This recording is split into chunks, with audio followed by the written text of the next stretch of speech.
Yo, from this day forth, I'm leaving every beat a corpse, desert fireworks, like July 4th, then another riot breaks out, then another 5 niggas get shot. Now I have you undivided. This is the moment decided that you can view this as product. Worth a few of your dollars, give you something true I'm proud of. Sacrifices with fire, blood and drain on the binder. I lyrically put my life up, nothing to lose a fighter. Let it hang with no wires, they sleepy like too tired. We live where the needs is dire.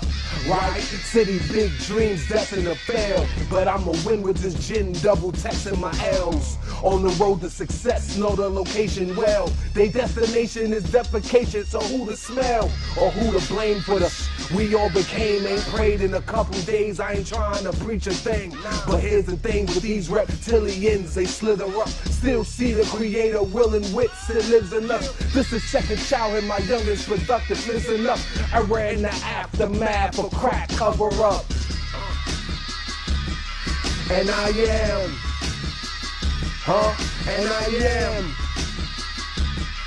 and I am Kdezit. I said that I am. Said hot damn it I am. And I am K. Yo, I move through tracks, I'm a derailer. We all cut from the same cloth, I'm just a tailor. Everybody got a mixtape, but don't compare us. I do this for the love, my daughter gon' get her Pampers. Here to speak candidly, I ain't got all the answers. It falls on me, my seed ain't seen Santa. Talk later about the person who put it in a few verses who, or everything he speak, sing creatively verses who. We all acting bigger than we are, and that's why these New York niggas just can't get along. Along with the fact that his mind is yours and state. I'm great and I ain't paying for 100 for a showcase. The people grace will determine my place, not your hate. This here's a short love for my core fan base. In due time, appreciate, anticipate and wait. Give a food for thought, and I just fix the plate like. And I am. I said that I am,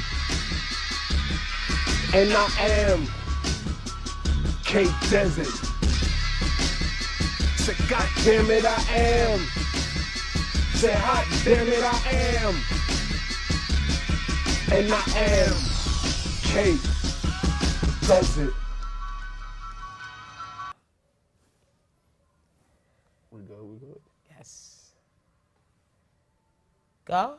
All right, everybody. I hope y'all was thoroughly entertained with Keith Faison. I'm sitting here with my next guest, Kdezit, in the building, doing his thing. Now, me and him have a little history, right? Like about 2-3 years. Sure do. They came, I was on BX Records. They came up to him and Lulu. Big shout out to Lulu in the building. Came up and did the hot performance. Did you even join the Cypher? Did you join the hip hop? Remember thing that we used to do up there? You came and joined me on Video Music Box. You and Lulu rocked out in the Cypher for that.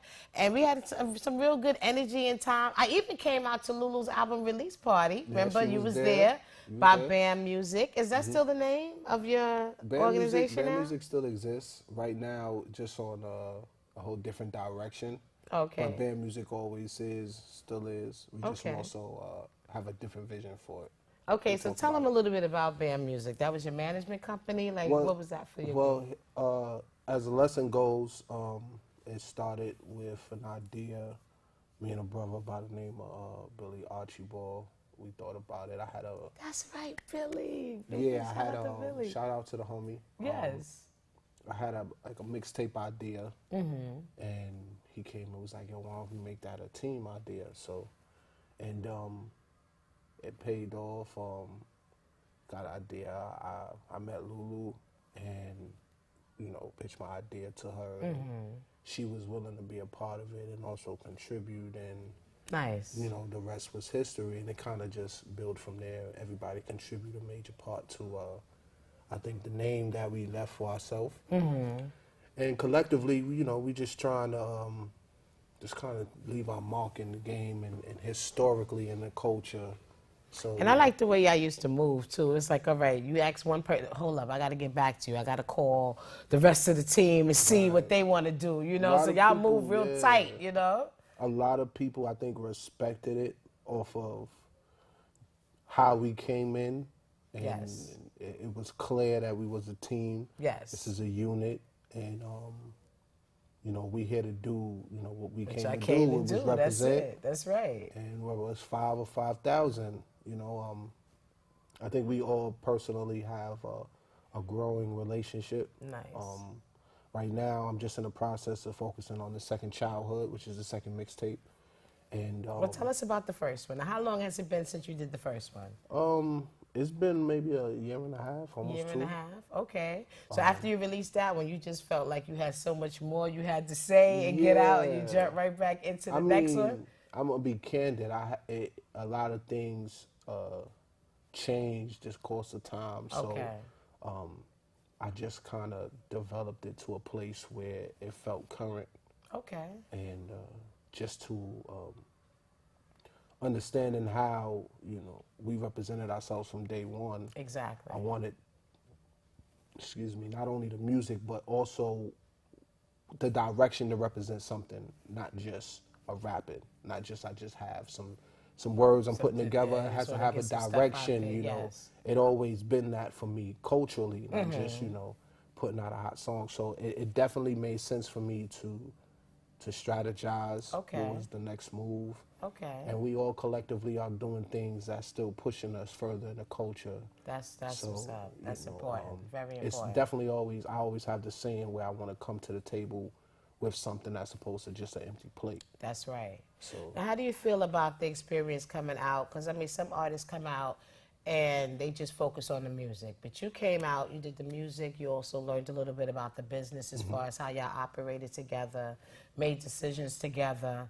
How did you feel about learning the business side and being an artist all at the same time? Like, do you felt that was beneficial for you in the long run? I definitely do, because the demographic of the music now requires so much. Yes, definitely.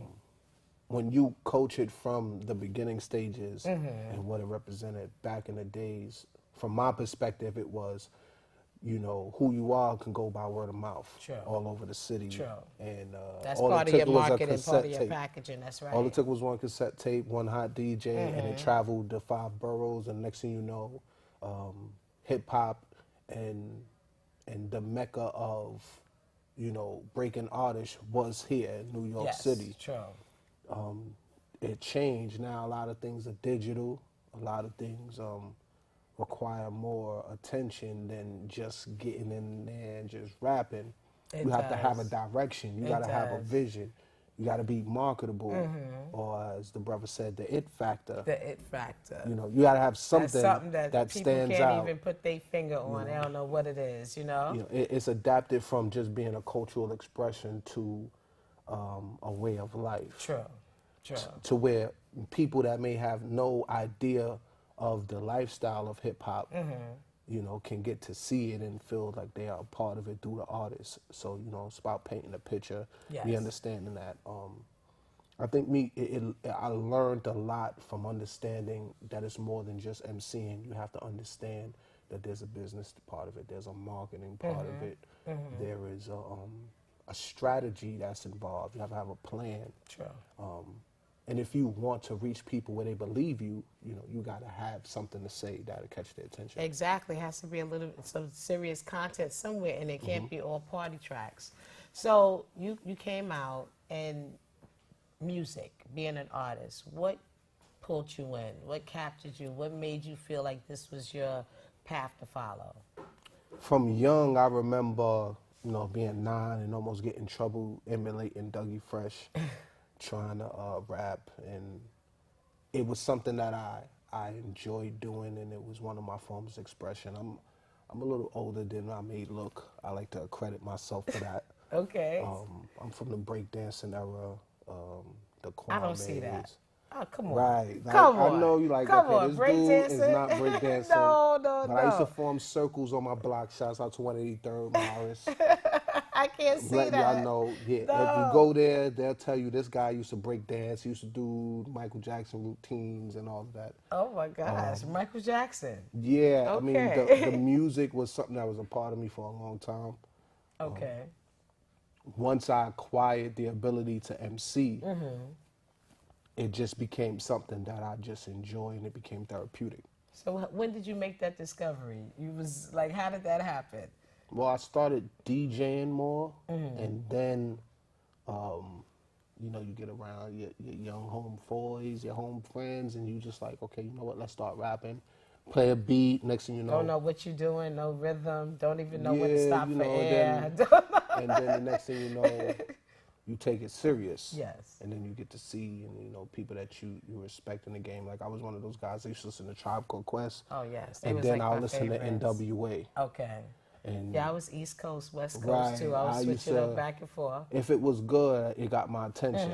You know, it Yeah, I didn't didn't matter care where it came from. Exactly. So, and that's how music hit me, and I'm just grateful for the people that get to see that I pay attention to those things as far as how music connect to you. And I just, you know, I just realized that a lot of people have this idea that you have to become what's hot right now in order to get noticed. And I always say, But what is hot? right, I always Who tell them, determines what is hot? you know, the what I greats, mean? they always had something that was unique about them. Anybody that we consider to be a great or a legend or somebody that has due recognition, they brought something unique to the A table. lot of trial and error too. Yeah, You know, along the yeah, way. We you may know. not have known that there was a lot of faults in there. They may not have been satisfied. But you know, it's a lot of trial and If error. you remember Jay-Z when he first started, he's a totally different artist than what he was. Yes. You know? Yes, you would And- think it's two different people totally, Right. right? The You way know he the evolved history throughout this of it. business. Right? When you live it and you live the culture, it feels different to you. True. And I think there's just so many elements to it that it allows you to get to a point where you realize that your best representation is you being yourself. Very true. So, Now, you give a lot of yourself in the music, you know, you give a lot. What have you taken in that you felt is beneficial from the industry? Like, what kind of lessons have you learned out there, maneuvering, connecting with different people, trying to make certain moves but can't? Like, what did you learn about yourself through those experiences? I would honestly say that it's a business. True. It's a business. And when you realize that this is something that you can make capital off of, you know, you definitely have to figure out what's your goal, what are you reaching for, and approach it in a business sense. A lot of artists, and a lot of times we just as artists, we may be content with just getting love from the neighborhood, but when you want to do it on a big scale, you have You to want to step outside of yeah, that. you have to answer certain questions. You have a bio. Are you about your business? Do you have your BMI? You have your ASCAP? Do you Your know, copyrights, yeah. correct? you All know, those little. when it get to yeah. those points, you know, where money's involved, then you know it could become the cycle that the foundation went through, as far as, you know, they had the hottest songs in the nation, but they never received currency from it. True. You know, to me, I'm at a place where I'm not really focused on that as far as getting the currency for it, because I'm more concerned with my music and my name living within the culture. Okay. Once the currency part comes into it, I'll deal with it, and I feel like I'll be more prepared. But I'm soulfully more concerned with leaving my mark in the music. Okay. You know, it's some people that you can just mention their names as artists, and you can be like what they contributed to this art, as opposed to, oh, they had #1 hits, they were the biggest selling group. You know, you think about musically what you've done for generations, and The I message, feel, I think you said, the mark you leave behind. I'm somebody that I want my name to be heard. I want what my voice says have validity. So you have to leave a good impression. True. So So how do musically, you